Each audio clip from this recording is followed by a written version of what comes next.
10वां अध्याय। शुंभवत महर्षि मेघा ने कहा, हे राजन, अपने प्यारे भाई को मरा हुआ तथा सेना को नष्ट हुई देखकर क्रोध में भरकर दैत्यराज शुंभ कहने लगा, दुष्ट दुर्गे, तू अहंकार से गर्व मत कर, क्योंकि तू दूसरों के बल पर लड़ रही है।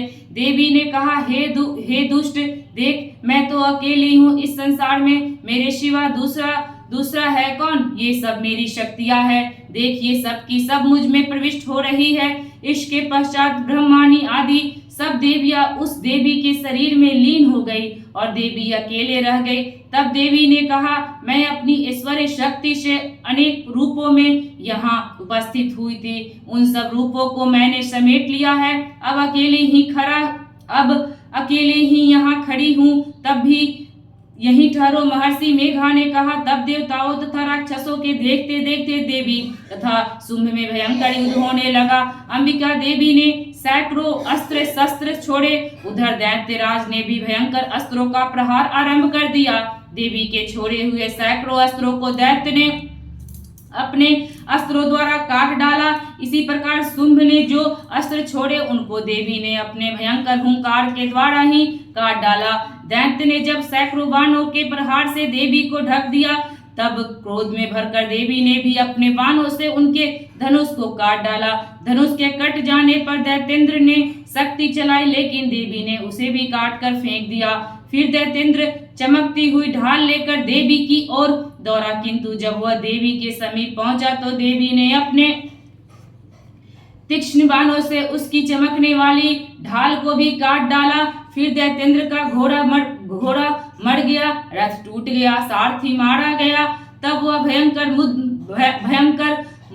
मुदगर लेकर देवी पर आक्रमण करने के लिए चला, किंतु देवी ने अपने तीक्ष्ण बाणों से उसके मुदगर को भी काट दिया। इस पर दैत्य ने क्रोध में भरकर देवी की छाती में बड़े जोर से एक मुक्का मारा। दैत्य ने जब देवी को मुक्का मारा, तब देवी ने भी उसकी छाती में जोर से एक थप्पड़ मारा। थप्पड़ खाकर पहले तो दैत्य पृथ्वी पर गिर पड़ा, किंतु तुरंत ही वह उठ खड़ा हुआ। फिर वह देवी को पकड़कर आकाश की ओर उछला। वहां जाकर दोनों में युद्ध होने लगा। वह युद्ध ऋषियों और देवताओं को आश्चर्य में डालने वाला था। देवी आकाश में दैत्य के साथ बहुत देर तक युद्ध करती रही। फिर देवी ने उसे आकाश में घुमाकर पृथ्वी पर पटक दिया। दुष्ट आत्मा दैत्य पुनः उठकर देवी को मारने के लिए दौड़ा। तब उसको अपनी ओर आता हुआ देखकर देवी ने उसकी छाती विदीर्ण करके उसको पृथ्वी पर पटक दिया। देवी के त्रिशूल से घायल होने पर उस दैत्य के प्राण पखेरु उड़ गए और उसके मरने पर समुद्र, द्वीप, पर्वत और पृथ्वी सब कांपने लग गए। तदंतर उस दुष्ट आत्मा के मरने से संपूर्ण जगत प्रसन्न और स्वस्थ हो गया तथा आकाश निर्मल हो गया। पहले जो उत्पात सूचक मेघ और उत्कालपात होते थे वे सब शांत हो गए। उसके मारे जाने पर नदियां अपने ठीक मार्ग से बहने लगी। संपूर्ण देवताओं का हृदय हर्ष से भर गया और गंधर्व स्त्रियां सुंदर गान गाने लगी। गंधर्व बाजे बजाने लगे और अप्सराएं नाचने लगी। पवित्र वायु बहने लगी। सूर्य की कांति स्वच्छ हो गई। यज्ञ सलाओं की बुझी हुई अग्नि अपने आप प्रज्वलित हो उठी तथा चारों दिशाओं में शांति फैल गई। 10वां अध्याय समाप्तम।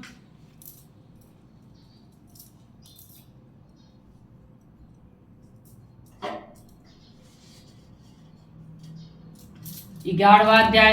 देवताओं का देवी की स्तुति करना और देवी का देवताओं को वरदान देना। महर्षि मेघा कहते हैं, दैत्य के मारे जाने पर इंद्रादि देवता अग्नि को आगे करके कात्यायनी देवी की स्तुति करने लगे। उस समय अभिष्ट की प्राप्ति के कारण उनके मुख खिले हुए थे। देवताओं ने कहा, हे शरणागतों के दुख दूर करने वाली देवी, तुम प्रसन्न हो। हे संपूर्ण जगत की माता, तुम प्रसन्न हो। हे विश्वेश्वरी, तुम संपूर्ण जगत की आधार रूपा हो, क्योंकि तुम पृथ्वी में भी स्थित हो और अत्यंत पराक्रम वाली देवी हो। तुम विष्णु की शक्ति हो और विश्व की बीज पर परम माया हो।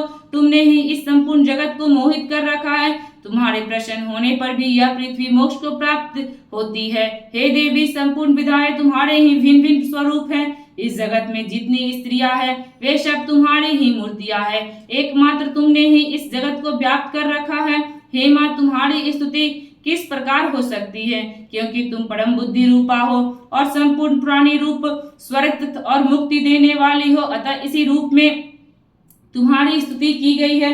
तुम्हारे स्तुति के लिए इससे बढ़कर और क्या युक्तियां हो सकती है। संपूर्ण जनों के हृदय में बुद्धि रूप होकर निवास करने वाली, स्वर्ग तथा मोक्ष प्रदान करने वाली हे नारायणी देवी, तुमको नमस्कार है।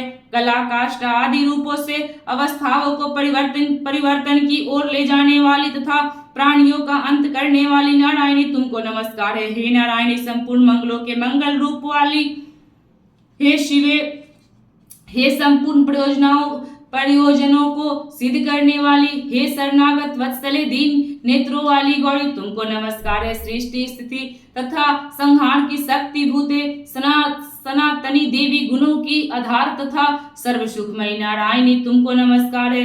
हे शरण में आए हुए शरणागतों, दीन दुखियों की रक्षा में तत्पर, संपूर्ण पीड़ाओं के हरने वाली हे नारायणी, तुमको नमस्कार है। हे नारायणी, तुम ब्रह्माणी का रूप धारण करके हंसों से जुड़े हुए विमान पर बैठती हो तथा कुश से अभिमंत्रित जल छिड़कती रहती हो। तुम्हें नमस्कार है। महेश्वरी रूप से त्रिशूल, चंद्रमा और सर्पों को धारण करने वाली हे महावृषभ वाहन वाली नारायणी, तुम्हें नमस्कार है। मोर तथा कुकुट से घिरी रहने वाली महाशक्ति को धारण करने वाली हे कौमारी रूप धारणी निष्पाप नारायणी, तुम्हें नमस्कार है। हे शंख, चक्र, गदा और धनुष रूप आयुधों को धारण करने वाली वैष्णवी शक्ति रूपा नारायणी, तुम हम पर प्रसन्न हो, तुम्हें नमस्कार है। हे दांतों पर पृथ्वी को धारण करने वाली तथा वराह रूपनी कल्याणमयी नारायणी, तुम्हें नमस्कार है। हे उग्र नृसिंह नारसिंही रूप से दैत्यों को मारने वाली, त्रिभुवन की रक्षा में संलग्न रहने वाली नारायणी, तुम्हें नमस्कार है। हे मस्तक पर किरीट और हाथ में महावृष धारण करने वाली, सहस्त्र नेत्रों के कारण उज्जवल वृतासुर के प्राण हरने वाली इंद्रिय शक्ति हे नारायणी, तुम्हें नमस्कार है। हे शिवदूती स्वरूप से दैत्यों के महामद को नष्ट करने वाली, हे घोर रूप वाली, हे महाशब्द वाली हे नारायणी, तुम्हें नमस्कार है। दाढ़ों के कारण विकराल रूप वाली, विकराल मुख वाली, मुंडमाला से विभूषित मुंडन मर्दिनी चामुंडा रूपा नारायणी, तुम्हें नमस्कार है। हे लक्ष्मी, लज्जा, महाविद्या, श्रद्धा, पुष्टि, श्रद्धा, ध्रुवा, महारात्रि तथा महाविद्या रूपा नारायणी, तुमको नमस्कार है। हे मेघा, सरस्वती, सर्वोत्कृष्ट ऐश्वर्य रूपनी पार्वती, महाकाली, नियंत्रिता तथा ईश्वर रूपनी नारायणी, तुम्हें नमस्कार है। हे सर्वस्वरूपे सर्वेश्वरी, सर्वशक्ति युक्त देवी, हमारी भय से रक्षा करो, तुम्हें नमस्कार है। हे कात्यायनी, तीन नेत्रों से भूषित यह तेरा सौम्य मुख सब तरह के डरों से हमारी रक्षा करे, तुम्हें नमस्कार है। हे भद्रकाली, ज्वालाओं के समान भयंकर, अति उग्र एवं संपूर्ण असुरों को नष्ट करने वाला तुम्हारा त्रिशूल हमें भयों से बचावे, तुमको नमस्कार है। हे देवी, जो अपने शब्द से इस जगत को पूरित करके दैत्यों के तेज को नष्ट करता है, वह आपका घंटा इस प्रकार हमारी रक्षा करे जैसे कि माता अपने पुत्रों की रक्षा करते हैं। हे चंडी के असुरों के रक्त और चर्बी के से चर्चित जो आपकी तलवार है वह हमारा मंगल करे, हम तुमको नमस्कार करते हैं। हे देवी, तुम जब प्रसन्न होती हो तो संपूर्ण रोगों को नष्ट कर देती हो और जब रुष्ट हो जाती हो तो संपूर्ण वांछित कामनाओं को नष्ट कर देती हो। जो मनुष्य तुम्हारे शरण में आते हैं उन पर कभी विपत्ति नहीं आती, बल्कि तुम्हारी शरण में गए हुए मनुष्य दूसरों को आश्रय देने योग्य हो जाते हैं। अनेक रूपों से बहुत प्रकार की मूर्तियों को धारण करके इन धर्मद्रोही असुरों को तुमने संहार किया है। वह हे मां, तुम्हारे सिवा और कौन कर सकता था। चतुर्दश विद्याएं, षष्ठ शास्त्र और चारों वेद तुम्हारे ही प्रकाश से प्रकाशित हैं, उनमें तुम्हारा ही वर्णन है। जहाँ राक्षस, विषैले, सर्प, शत्रुगण हैं, वहाँ और समुद्र के बीच में भी तुम साथ रहकर इस विश्व की रक्षा करती हो। हे विश्वेश्वरी, तुम विश्व का पालन करने वाली विश्व रूपा हो, इसलिए संपूर्ण विश्व को धारण करती हो, इसलिए ब्रह्मा, विष्णु, महेश की भी वंदनीय हो, जो भक्ति पूर्वक तुमको नमस्कार करते हैं। हे विश्व को आश्रय देने वाले बन जाते हैं। हे देवी, तुम प्रसन्न हो और असुरों को मारकर जिस प्रकार हमारी रक्षा की है, ऐसे ही हमारे शत्रुओं से सदा हमारी रक्षा करती हो। संपूर्ण जगत के पाप नष्ट कर पाप नष्ट कर दो और पापों तथा उनके फल स्वरूप होने वाली महामारी आदि बड़े बड़े उपद्रवों को शीघ्र ही दूर कर दो। विश्व की पीड़ा को हारने वाली देवी, शरण में पड़े हुओं पर प्रसन्न हो। त्रिलोक निवासुओं की पूजनीय परमेश्वरी, हम लोगों को वरदान दो। देवी ने कहा, हे देवताओं, मैं आपको वर देने के लिए तैयार हूँ। आपकी जैसी इच्छा हो वैसा कर मांग ले, मैं आपको दूंगी। देवताओं ने कहा, हे सर्वेश्वरी, त्रिलोकी के निवासियों की समस्त पीड़ाओं को तुम इसी प्रकार भरती रहो और हमारे शत्रुओं को इसी प्रकार नष्ट करती रहो। देवी ने कहा, व्यवस्था मनवंतर के 28वें युग में दो और महा असुर शुंभ और निशुंभ उत्पन्न होंगे। उस समय मैं नंदगोप के घर से यशोदा के गर्भ में उत्पन्न होकर विंध्याचल पर्वत पर शुंभ और निशुंभ का संहार करूंगी। फिर अत्यंत भयंकर रूप से पृथ्वी पर अवतीर्ण होकर मैं वैप्रचिति नामक दानवों का नाश करूंगी। उन भयंकर महासुरों को भक्षण करते मेरे दांत अनार के पुष्प के समान लाल होंगे। इसके पश्चात स्वर्ग में देवता और पृथ्वी पर मनुष्य मेरी स्तुति करते हुए मुझे रक्त दंतिका कहेंगे। फिर जब 100 वर्षों तक वर्षा न होगी तो मैं ऋषियों की स्तुति करने पर अयोनिजा नाम से प्रकट हो जाऊंगी और अपने 100 नेत्रों से ऋषियों की ओर देखूंगी। अतः मनुष्य शताक्षी नाम से मेरा कीर्तन करेंगे। उसी समय मैं अपने शरीर से उत्पन्न हुए प्राणों की रक्षा करने वाले शापों द्वारा सब प्राणियों का पालन करूंगी और तब इस पृथ्वी पर शाकंभरी के नाम से विख्यात होंगी। इसी अवतार में मैं दुर्ग नामक महाअसुर का वध करूंगी और इससे मैं दुर्गा देवी के नाम से प्रसिद्ध होंगी। इसके पश्चात जब मैं भयानक रूप धारण करके हिमाचल निवासी ऋषियों महर्षियों की रक्षा करूंगी, तब भीमा देवी के नाम से मेरी ख्याति होगी।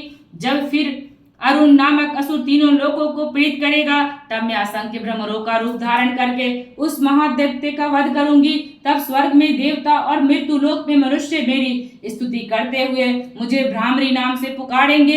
इस प्रकार जब जब पृथ्वी राक्षसों से पीड़ित होगी, तब तब मैं अवतरित होकर शत्रुओं का नाश करूंगी। 11वां अध्याय समाप्तम। दुर्गा जी महारानी की जय।